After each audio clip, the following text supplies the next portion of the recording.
The community of Jiffarong has been seriously affected by floods with heavy downpour in July and September. The floods also left several gullies in across the community, which increases the risk of future disasters. To assess the impact of the floods on the people and improve mitigation, officials of the NDMA have visited the village as residents fear that the situation may worsen and subsequently displace people if not solved. The Executive Director of NDMA, Sanna Dahaba, described the situation as serious, saying such disasters are due to the impact of climate change. If you look at what's happening in this village here today, one is associated with the construction of the new road, as the communities observed that there were three Irish crossings which were there before.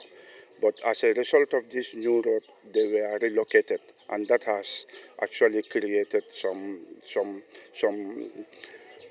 diversions, and that's why the water is entering in the village.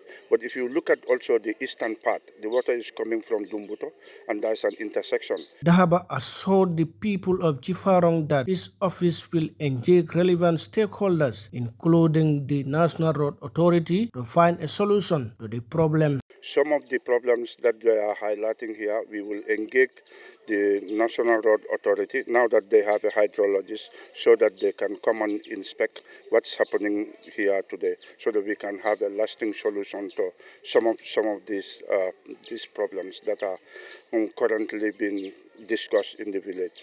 The chairman of the Village Development Committee, Umar Drame, disclosed that over 6 families have been left without shelter due to the recent floods. He also called on the relevant authorities and stakeholders to come to their aid, some of whom he has already reached out to. Mamadou BK Sise is the Regional Disaster Management Coordinator for West Coast Region, overseeing Lower River Region. He described the situation as serious, which he said needs urgent attention.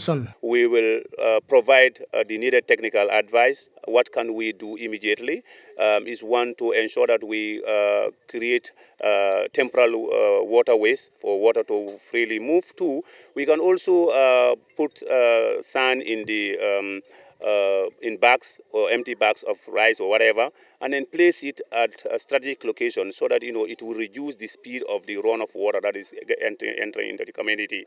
In the near future, we will try and fill or backfill the potholes that are around, or the gullies that are created, and then we can also work towards ensuring that we create diversion where the intersection is. We create diversion there so that water will eventually find its way to a safe place than entering into the community. Officials of the National Disaster Management Agency used the opportunity to assure the community of their resolve to solve the problems as soon as possible. They, however, advised them to observe safety precautions during rain and windstorms. Ousman, baldeh, GRTS News.